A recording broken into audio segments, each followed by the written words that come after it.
What's up, YouTube? This is Too Raw for TV. So, I'm assuming that this argument for LeBron winning MVP probably originated somewhere on social media, and Shannon Sharp saw it somewhere, maybe on his Twitter, and he introduced it today on Undisputed. They're talking about LeBron passing Carmelo, of course, for second place, and how whether or not that makes him the GOAT. You know, it's funny, Carmelo's been in the second place in all-time scoring for quite some time now. Um, but that doesn't make him the greatest power forward, right? And most people say, well, why doesn't that make him the greatest power forward? They say, well, because Tim Duncan got 5 championships and Carmelo doesn't have any. But magically, when it's LeBron and Mike, it's not about championships, it's about stats with them. You see what I'm saying? But why it's not about stats when it compares to Tim Duncan and Carmelo? I mean, Carmelo got a higher scoring average, far more points. You know what I'm saying? Uh, why the stats don't matter with Carmelo? But anyway, Shannon was trying to introduce this new angle as to why LeBron should be MVP. He was talking about how, yeah, Lakers got a losing record, but guess what? Kareem won MVP one year, and Lakers had a losing record. So why is that Kareem won it, but LeBron is not part of the conversation? Explain that one, Skip. And Skip being the fake longtime analyst. And I covered Ali. I covered Kareem. How the fuck you don't know this shit, Skip? You seem woefully ignorant for a man at 70. I mean, you can't even, like, I don't get it. I'm 30 years younger than Skip, and I already knew what the reason why, the difference is. I don't get it. But anyway, first of all, let me say this. I find it interesting that the media, because they just anticipated the Lakers were going to have a winning record, they were penalizing Nikola Jokic early on this year when the Nuggets had a losing record. They said, well, you can't have an MVP from a losing season. I mean, and the Nuggets are only 11 and 16, so until they right that ship, Jokic can't be part of the conversation for MVP. You know, just can't be part of the conversation. Now Denver has a winning record, so what's the problem? Another point I want to make. Hasn't LeBron missed like 20, well, approximately 20 games this year? And the reason why I bring that up is it's funny because the media were using that as justification to omit Kawhi Leonard. Remember that? Kawhi Leonard, I mean, to be an MVP, you got to play at least 70 games. I mean, you can't be missing 20 games and be part of the MVP conversation unless you're LeBron James.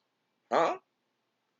But let's really get into this. You know, the year that Kareem won MVP and Lakers only went 40 and 42, they missed the playoffs. By the way, the Lakers aren't gonna. This Lakers team is not gonna finish 40 and 42. They're probably gonna finish like 35 and 47 or some shit like that. But if you look at that roster, it's one of the worst rosters in Lakers history. It is. It's Kareem, and the only Hall of Famer he's playing with is Gail Goodrich, who's a lower tier Hall of Famer who's on the downside of his career. He had a pretty good role player in Lucius Allen on the team. Uh, past his prime, Cassie Russell, and that's about it. Everybody else on that team were bums. Even Pat Riley, great coach, not a great player. Okay, that team was not good. They sucked. This is before Magic.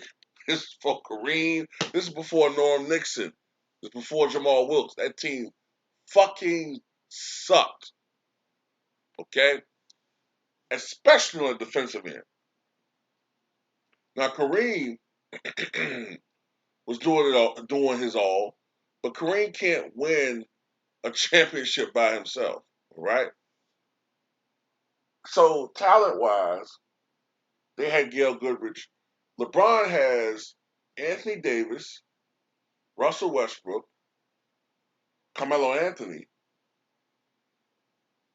and Dwight Howard. I don't care if they are on like toward the twilight of their careers.